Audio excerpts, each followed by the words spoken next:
Əlbəttə biz o çürümüş namus prinsiplərini zibil qutusuna atmalıyıq. Çünki namus sizin egonuzun təmini yox, vicdanın səsi olmalıdır. Sizin namus dediyiniz o saxta pərdə bir çox qadınlar üçün evdə tək qalana qədər, bir çox kişilər üçün isə evin kandarına qədərdir. Evin içindəki qız gəlinən namus dərsi keçib çöldə hər kəsə o kimi baxan kişi namuslu deyil. O sadəcə öz qızının, bacısının başına eyni şeyin gəlməsindən qorxan bir əxlaq qorxaqdır. Qorxur ki, onları da nəsə əxlaqsız bir yola düşər, adları batar. Mən o fahişə dediyiniz qadınları, onlara müştəri gedən o saxtakar kişilərdən və evdə tək qalana qədər namuslu olan qadınlardan üstün tuturam.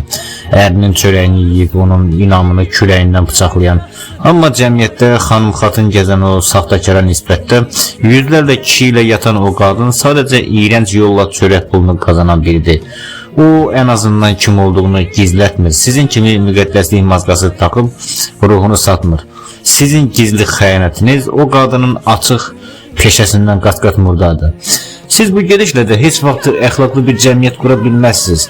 Çünki özünü namuslu adlandıranların çoxuna əslində namus lazım deyil ki, onlara sadəcə evin içi qaydasında olsun bəsdir. Cəmiyyət dağılır, çürüyür, vezlərini də deyil. Onlar sadəcə ətraflarında çirkin adamların olmasını istəmirlər ki, evdəkilərin ağlı qaçmasın, yoldan çıxmasınlar. Hər kəs bir-birinə yalancı bir namus nağlı danışır. Nəticədə isə o saf təmiz qəlbli gizbəsərlər ehtiyatı əldən verirlər. Hamını özləri kimi sanırlar. Mən əxlaq azadlığı deyəndə bunu nəzərdə tuturam. Sən artıq hamıdan zərbə gözləməyə hazır olmalısan. Səni yalancı təmizlik mühitində böyüdüb silahsız qoymamalıdırlar. Bizim əxlaq adlandırdığımız şey əslində iyrəncliklərin gizlicə edilməsidir. Onsuz da olan olur. Sadəcə bu yalancı pərdə hər şeyi gizlədir. İnsanları ikiyüzlü eləyir. Amma murdarlıq sərbəst buraxılsa, hər kəsin gözü qarşısında öz iyrəncliyində boğulub məhv olmağa məhkumdur.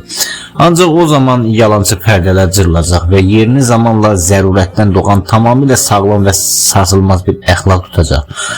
Bizim mentalitet adlandırdığımız o çürmüş özək artıq millətin qanını zəhərləyir. Bu saxta əxlaq pərdəsi murdar adamlar üçün ən rahat gizlənmə yeridir. O parazitlər əxlaqlı görünməyə məcbur olduqları üçün sağlam insanların içinə sızıb onları daxildən yoxdurur. Sizin o müqəddəs saydığınız namus qəfəsi əslində o parazitləri qoyur. Onlar bu xəzin içində rahatca gəzib təmiz qəlbli insanları öz qurbanlarına çevirirlər. Biz tamamilə sərbəstlik yaratsaq, hər kəs kimliyini gizlətmədən ortalığa çıxsa, o parazitlərin də maskası düşəcək. O zaman onlar qidalanmaq üçün sağlam orqanizm tapa bilməyəcəklər və təbiətin qanunu ilə də məhv olacaqlar. İnsanlığın əvvəlində də belə idi. Əxlaq qorxudan yox, təbii məcburiyyətdən doğulmuşdur. İndi isə namus və əxlaq sadəcə bir sosial qorxudur. Gəlin bu qorxunu götürək, sağlam adamlarla parazitləri ayıraq. Qoyun hər kəs öz murdarlığı ilə tək qalsın. Görək kimdən qidalanacaqlar. Onların ölümü bizim azadlığımız olacaq.